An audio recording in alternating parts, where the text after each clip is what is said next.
Friends, welcome back to my channel Earth Mom Dehradun. तो जो channel में न्यू है उन सबकी जानकारी के लिए बता देती हूँ, हर रात 10 बजे मैं मैडम जनाब की फैमिली के लिए एक रिएक्शन वीडियो लेके आती हूँ on the basis of their blogs. तो अगर आप चैनल में न्यू है तो प्लीज सब्सक्राइब करें और वीडियो एंड होने के बाद लाइक बटन जरूर हिट कर दें। सो जबरदस्त ठंड का माहौल बना हुआ है मेरे शहर में। अपने शहर की क्लाइमेट कंडीशन के बारे में कमेंट सेक्शन में जरूर बताएं। तो दोस्तों, सबसे पहले तो कल तो हद ही हो गई। देखो, अपने हस्बैंड को प्रमोट करना कोई गलत बात नहीं है, अपने हस्बैंड के लिए वोटिंग अपील करना अगेन कोई गलत बात नहीं है, लेकिन वोटिंग अपील में इतने नाटक, ड्रामे और फेकनेस दिखाना ये गलत बात है। क्योंकि आप डेली व्लॉग बना रहे हो, आप व्लॉगर हो, आप कोई सीरियल नहीं चला रहे हो, यहाँ पे डेली शूट नहीं कर रहे हो। यहाँ पे डेली व्लॉगिंग का मतलब होता है अपनी जिंदगी की दिनाचार्य दिखाना, सच्चाई दिखाना, रियलिटी दिखाना। लेकिन वहां पे जब भी आप ऐसी कोई चीज करते हो, यानी कि जब भी व्लॉग डालते हो, तो उस व्लॉग में भी आप सच नहीं बोलते, सच नहीं दिखाते। अब आप सोच रहे हो कि मैं ऐसा क्यों बोल रही हूँ। एक नॉर्मल लड़की नहीं, सॉरी, अब तो मम्मी भी बन गई है, एक नॉर्मल बहू जो रोज अपने व्लॉग दिखाती है, आपने कभी उनको दुपट्टे में नहीं देखा होगा कि वो सर पे दुपट्टा ओढ़ती है अनटिल अनलेस कि वो कुकिंग कर रही हो किचन में। ठीक है, नॉर्मल में वो नॉर्मल रहती है, हस्बैंड के साथ रहती है। लेकिन वोटिंग अपील के टाइम पे मैडम के सर पे दुपट्टा भी आ गया और मैडम की चुन्नी भी आ गई और दुपट्टा मजाल है जो मैडम ने खिसकने भी दिया हो। अपने आप से वोट अपील करी, अपने हस्बैंड के लिए वोट अपील करी, बच्चे से जबरदस्ती वोट अपील, मतलब उसके नाम पे भी कुछ, अपने नाम पे वोट्स, कुछ बच्चे के नाम पे वोट्स, उससे भी मन नहीं भरा तो घर के हर सदस्य के पास जाके वोटिंग अपील करानी। चलिए, समझ में आता है कि अब कंपटीशन बहुत टफ हो गया है, क्योंकि जब से वाइल्ड कार्ड एंट्रीज आई हैं, आप जानते हैं कि वो अव्वल दर्जे के डांसर्स हैं जो आए हैं वाइल्ड कार्ड, वो बहुत स्ट्रॉन्ग कंटेस्टेंट है। तो अब उन स्ट्रॉन्ग कंटेस्टेंट को बीट करने के लिए आपको मेहनत भी उतनी करनी पड़ेगी। लेकिन यहाँ पे मेहनत के साथ डबल स्पीड से बढ़ गया है वोटिंग अपील। ये वोटिंग अपील इतने टाइम से नहीं हुई क्योंकि कंटेस्टेंट इतने ज्यादा स्ट्रांग नहीं थे। कंटेस्टेंट स्ट्रांग आए तो अपील भी स्ट्रांग हो गई। पहले सिर्फ एक स्टोरी पोस्ट की जाती थी, अब लिटरली लाइव आके लाइव वोटिंग अपील कर रहे हैं। खुद से भी नहीं, परिवार के सब सदस्य से अपील करवा रहे हैं। और साथ साथ ये भी बोला गया कि हम यहाँ पे बायस्ड हो रहे हैं, अब क्या करें, अपने बंदे के लिए तो बायस्ड होना पड़ता है। पहली बात तो ये कोई बायस्ड होने वाला शो नहीं है, ये एक कंपटीशन है। कंपटीशन में आप कभी भी बायस्ड नहीं हो सकते। एक बंदा, एक बच्चा अगर किसी कंपटीशन एग्जाम की तैयारी कर रहा है, किसी सिविल सर्विस एग्जाम में गया है और बस ये बोल के उसके घर वाले बोल दे कि नहीं यार, हम अपने बच्चे के लिए तो बायस्ड ही होंगे, क्यों बायस्ड होंगे? बाकी के बच्चे जो कंपटीशन में हैं वो क्या धनिया छीलने वहां पे आए हैं? उनकी कोई मेहनत नहीं है। बायस्ड आप तब हो सकते हो जब कोई कॉम्पीट ना कर रहा हो, लेकिन यहाँ पे compete कर रहे हैं सब, हाथ पैर तुड़वा रहे हैं सब, मेहनत कर रहे हैं सब, इनफैक्ट एक साथ साथ दो काम कर रहे हैं, उन काम के साथ मैनेज कर रहे हैं। तो बायस्ड आप नहीं हो सकते।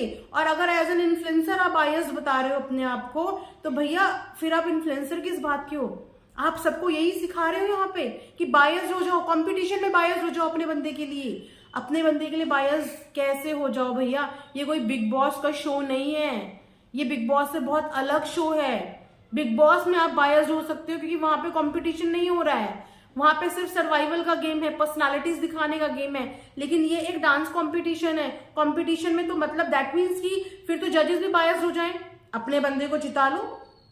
आप ये प्रचार प्रसार कर रहे हो शो का कि शो बायस्ड है, इसलिए मैं भी बायस्ड तरीके से अपने बंदे के लिए वोट मांग रही हूँ, विच इज वेरी रॉन्ग। इस तरीके से आप वोट नहीं मांग सकते। आप अपने ढंग से वोट मांग सकते हो भैया, आपके पास प्लेटफॉर्म है। अगेन आपके पास प्लेटफॉर्म है, ये आपका प्लस पॉइंट है। आप इस चीज के लिए ब्लेस्ड हो और ये आपके पास एक एडिशनल चीज है कि आपके पास एक नहीं, दो नहीं, तीन प्लेटफॉर्म है वोट अपील करने के लिए। तो आप ऑलरेडी उनसे ज्यादा चीजें हैं आपके पास, अदर कंटेस्टेंट से ज्यादा। लेकिन उसके बाद भी घर के एक मेंबर के पास जाना और ये नाटक करना, दुपट्टा ओढ़ने का एंड दिस उसके बाद वोट मांगना, तो थोड़ा सा ये चीजें ना अच्छी नहीं लगती। लगता है कि ड्रामा कर रहे हो। ऑडियंस रियलिटी से कनेक्ट होती है, रियल चीजों से कनेक्ट होती है। आपकी ऑडियंस अगर आपको प्यार करती है तो आप जैसे हो, जो हो, वो उसी तरीके से आपको प्यार करेगी।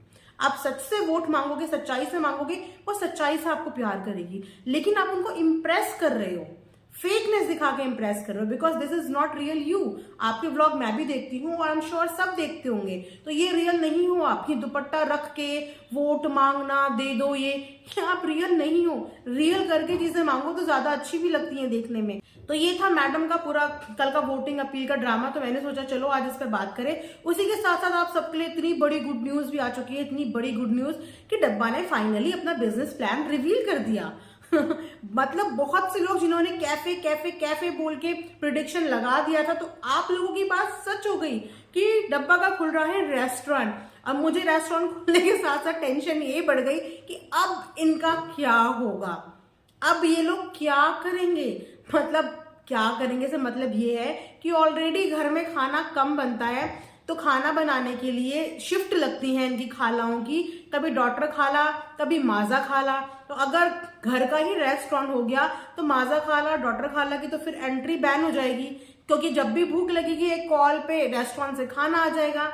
जो थोड़ा बहुत गलती से भी हफ्ते में एक दिन घर में खाना बना के कुछ हेल्दी खा लेते हैं, खैर हेल्दी तो क्या ही होता है, तेलम तेल होता है, बट स्टिल बाहर के अलावा घर का कुछ खा लेते हैं, तो मुझे लगता है तो उसमें भी पाबंदी लग जाएगी। अब तो डब्बा ने हम सोचा था लाइफ में कुछ सीखेगी, कुछ कुकिंग सीखेगी, पर अब तो लगता है कभी भी नहीं सीखेगी, क्योंकि अब रेस्टोरेंट जो बन गया है, अब आधे से ज्यादा टाइम के पच के जो होंगे मुझे लगता है रेस्टोरेंट के अंदर करेंगे। पता नहीं लोगों को भी काम करने देंगे या नहीं। ये सोचिए कि इनकी जो भाभी है उनके मजे आ गए। पूछो क्यों? भाभी को कुकिंग करने का बहुत शौक है, तो भाभी वहां पे जाके अपनी रेसिपीज बताएंगी शेफ को। जैसे डिजाइनर को अपने डिजाइन बनाए, डिजाइनर भाग गया। इंटीरियर डिजाइनर को डिजाइन बताए, इंटीरियर डिजाइनर भाग गई। अब अगर शेफ के पास भाभी अपनी रेसिपीज लेके चली गई, अपने मसाले लेके चली गई, तो वो बेचारे शेफ को वहां टिकना मुश्किल हो जाएगा। तो डब्बा के लिए भैया पहले ही दिन एक बढ़िया सी राय है कि अपने शेफ को और अपने कुक को अपनी भाभी से गलती से मत मिला देना, क्योंकि अगर भाभी उनसे मिल गई तो वो बेचारा अपने थॉट्स के साथ या अपने हाथ का जादू कभी दिखा ही नहीं पाएगा कुकिंग पे। आपकी भाभी वो जादू दिखाने ही नहीं देंगी। तो अगर अपना रेस्टोरेंट चलाना है तो अपनी भाभी को अपने कुक और अपने शेफ से दूर जरूर रखना।